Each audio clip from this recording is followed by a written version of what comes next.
ಎಲ್ರಿಗೂ ನಮಸ್ಕಾರ ವೀಕ್ಷಕರೇ. ನಾನು ನಿಮ್ಮ ವಿಜಯ ಘೋಷವಾಹಿನಿಯ ಚೇತನ್ ಕುಮಾರ್. ಕಳೆದ ವಾರ ನಮ್ಮ ವಾಹಿನಿಯಲ್ಲಿ ದೊಡ್ಡ ಹಾಲ್ಮರದ ವ್ಯಕ್ತಿ ರಂಗನಾಥಾಚಾರ್ ಎಂಬ ವ್ಯಕ್ತಿ ಲಿವರ್ ಕ್ಯಾನ್ಸರ್ನಿಂದ ಬಳಲುತ್ತಿದ್ದಾರೆ ಎಂಬ ಮಾಹಿತಿ ತಿಳಿದ ನಂತರ ನಮ್ಮ ವಾಹಿನಿಯಲ್ಲಿ ಪ್ರಸಾರವನ್ನು ಮಾಡಿದ್ವಿ. ಅದರಂತೆ ಆ ವ್ಯಕ್ತಿಗೆ, ಆ ಕುಟುಂಬಕ್ಕೆ ಉಳ್ಳವರು ಕೈಲಾದ ಸಹಾಯವನ್ನು ಮಾಡಬೇಕಾಗಿ ವಿನಂತಿ ಅಂತ ನಾವು ಅವರ ಅಕೌಂಟ್ ನಂಬರನ್ನು, ಸ್ಕ್ಯಾನರ್ನ ಕೊಟ್ಟಿದ್ವಿ. ಆದರೆ ನಮ್ಮಗಳ ದುರ್ದೈವ, ಆ ವ್ಯಕ್ತಿ ಕಳೆದ 2-3 ದಿನಗಳ ಹಿಂದೆ ಅವರು ನಿಧನರಾಗಿದ್ದಾರೆ. ಅವರು ನಿಧನರಾಗಿದ್ದಾರೆ ಎಂಬ ವಿಷಯವನ್ನು ತಿಳಿದ ನಾವು ಬಹಳ ದುಃಖಿತರಾಗಿದ್ದೀವಿ. ಏಕೆಂದರೆ ಆ ಕುಟುಂಬಕ್ಕೆ, ಆ ವ್ಯಕ್ತಿಗೆ 2 ಗಂಡು ಮಕ್ಕಳಿರುತ್ತಾರೆ. ಅವರಿನ್ನೂ ಕೂಡ ಚಿಕ್ಕ ವಯಸ್ಸಿನವರು. ಒಬ್ಬ 5ನೇ ತರಗತಿ ವಿದ್ಯಾರ್ಥಿ, ಮತ್ತೊಬ್ಬ 2ನೇ ತರಗತಿ ವಿದ್ಯಾರ್ಥಿ. ಹಾಗಾಗಿ ಆ ವಿಷಯವನ್ನು ತಿಳಿ ಆಘಾತಕ್ಕೀಡಾದ ನಾವುಗಳು ಇಂದು ನಮ್ಮ ಶಿರಾ ತಾಲೂಕಿನ ಬ್ಲಾಕ್ ಕಾಂಗ್ರೆಸ್ನ ಪ್ರಧಾನ ಕಾರ್ಯದರ್ಶಿಗಳು ಹಾಗೂ ಸಮಾಜ ಸೇವಕರು ಆದಂತಹ ಆತ್ಮೀಯರು ಆಗಿರ್ತಕ್ಕಂಥ ಶಿವು ಚಂಗವರ್ ಅವರ ಬಳಿ ನಾವು ಹೇಳಿದಾಗ ಅವರು ಖಂಡಿತವಾಗಲೂ ನಮ್ಮ ಕೈಲಾದ ಸಹಾಯವನ್ನು ಆ ಕುಟುಂಬಕ್ಕೆ, ಆ ತಾಯಿಗೆ ಸೇವೆ ಮಾಡಬೇಕು ಅನ್ನೋ ಒಂದು ನಿಟ್ಟಿನಲ್ಲಿ ಇವತ್ತು ನಾವು ದೊಡ್ಡ ಹಾಲ್ಮರದ ಅವರ ಮನೆಗೆ ಭೇಟಿ ಕೊಟ್ಟಿದ್ದೇವೆ.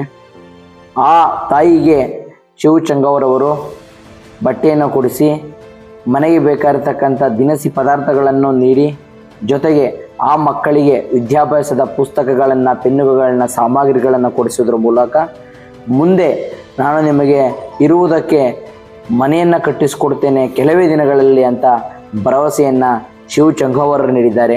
ಹಾಗಾಗಿ ಮುಂದೆ ಶಿವು ಚಂಗವರವರು ಈ ಸಮಾಜದಲ್ಲಿ ಒಳ್ಳೆಯ ಸಮಾಜ ಕಾರ್ಯಗಳನ್ನು, ಸಮಾಜ ಸೇವೆಯನ್ನು ಮಾಡಲಿ ಎಂದು ಆಶಿಸ್ತೇನೆ. ನಮ್ಮ ಕೈಲಾಗಿದ್ದು ಸಹಾಯ ಮಾಡ್ತೀನಿ, ನಿಮ್ಗೆ ಒಳ್ಳೇದಾಗಂಗ ಅಷ್ಟೇ. ಏನಾನ ಒಂದ್ ದಿನಸಿ ಅಂಗಡಿನ ಏನಾನ ಈ ಕಡೆ ಅಂತಿದ್ವಿ ಸರ್. ಪ್ರಾವಿಷನ್ ಸ್ಟೋರ್ ಮಾಡ್ತೀರಾ? ಇಲ್ಲೆಲ್ಲೂ ಜಾಗ ಇದೆಯಾ? ಇಲ್ಲ ಸರ್, ಯಾವ ಅವು ನೋಡ್ಬೇಕು ಸದ್ಯಕ್ಕೆ. ಇವಾಗ ನಾವ್ ಯಾತದು ತಲೆ ಮೊದ್ಲು ಉಂಗುರ್ ವ್ಯಾಪಾರ ಮಾಡ್ತಿದ್ವಿ ಸರ್. ಜಾತ್ರೆಗೂ ಕರ್ಕೊಂಡು ಇವಾಗ ನಾನು ಒಂಟಿಯಾಗಿರೋದು, ಹುಡುಗರ್ನ ಬಿಟ್ಟು ಎಲ್ಗೂ ಹೋಗಕ್ ಆಗಲ್ಲ. ಅಲ್ಲ ಫುಲ್ ಯಪ್ಪ ಒಂದ್ 6 ತಿಂಗಳಿಂದ ಮಲ್ಕೊಂಡ್ರೆ ಅದನ್ನೇ ಮನೆ ಕಂಡಿರೋದು ಸರ್, ಬೇರೆ ಏನು ಮಾಡಿಲ್ಲ. ಏನಿಲ್ಲ ಸರ್. ನಾವು ಮನೆ ಕಂಡಿರೋದು ಕಾಯಿಲೆನೆ. 1 ವರ್ಷದಿಂದನೂ ಸತತ್ ತೋರ್ಸ್ಬಿಟ್ಟಿನಿ. ನಾನೇ ಬಂದು ಅವ್ರ ಅಣ್ಣನೇ ಸುದ್ದಿ, ಅವ್ರ ದೊಡ್ಡ ಚಿಕ್ಕಮ್ಮ ಮಕ್ಕಳು ನಾವು ನಾನೇ ಬಂದು ಅವ್ರಿಗೆಲ್ಲ ಸಪೋರ್ಟ್ ಮಾಡ್ಕೊಂಡು, ನಾನು ನಮ್ಮ ವಿಶ್ವಕರ್ಮ ಕಾರ್ಯದರ್ಶಿ ಅಲ್ವ, ನಾನೇ ಅದಕ್ಕೆ ಇವರೆಲ್ಲ ಗೊತ್ತು ನನಗೆ. ಅವತ್ತಿನಿಂದನೂ ಬಂದು ನಾನೇ ನೋಡ್ಕೊಂತಿದ್ದೆ. ಎಲ್ಲ ಬಂದು ಏನಿದ್ರು ಸಪ್ಲೈ ಎಲ್ಲ ನಾನೇ ಮಾಡೋಗ್ತಿದ್ದೆ. ಊಟ ತಿಂಡಿಗೆ ಅವತ್ತಿಗೆ ಏನೋ ಆಗ್ಲಿ, ಅವ್ನಿಗೆ ಆರೋಗ್ಯಕ್ಕಾಗ್ಲಿ ಎಲ್ಲ ನಾನೇ ಕೊಟ್ಟಾಗಿತ್ತು.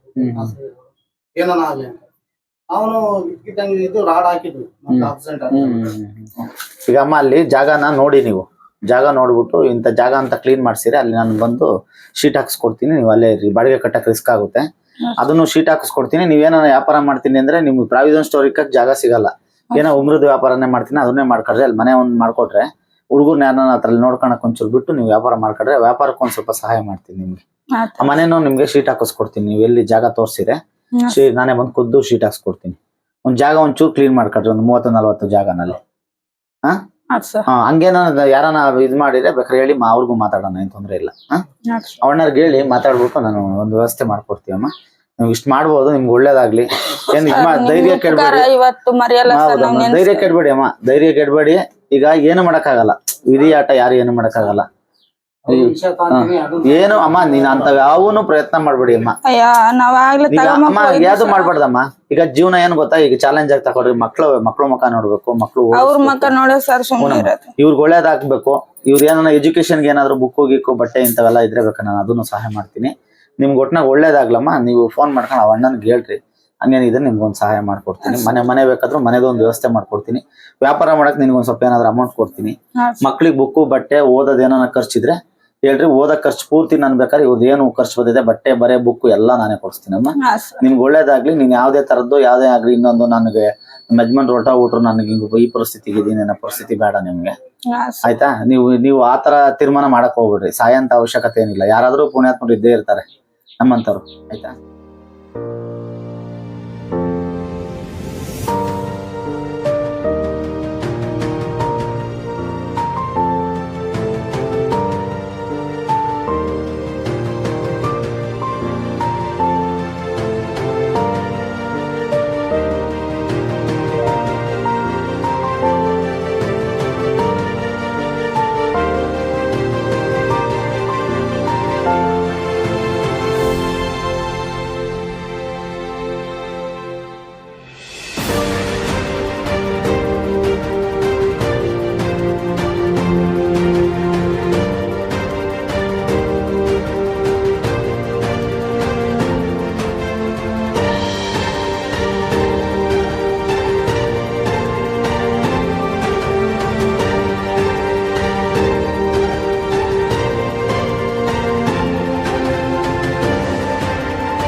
ದೊಡ್ಡಾಲ್ಮರದಲ್ಲಿ ರಂಗನಾಥಾಚಾರ್ಯನ್ ಅವರು ಅನಾರೋಗ್ಯ ಕಾರಣ ಅವರು ನಿಧನರಾಗಿರ್ತಾರೆ.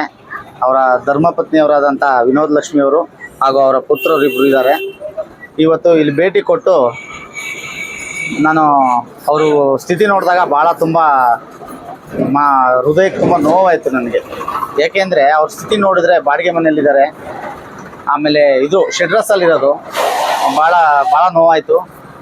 ಇವ್ರಿಗೆ ಎಂತ ಏನು ಮಾತಾಡಬೇಕು ಅಂತಲೇ ನನಗೆ ಮಾತು ಬರ್ತಾ ಇಲ್ಲ, ಅಷ್ಟೊಂದು ನೋವಾಗ್ತಾಯಿದೆ ಇವ್ರು ನೋಡಿದರೆ.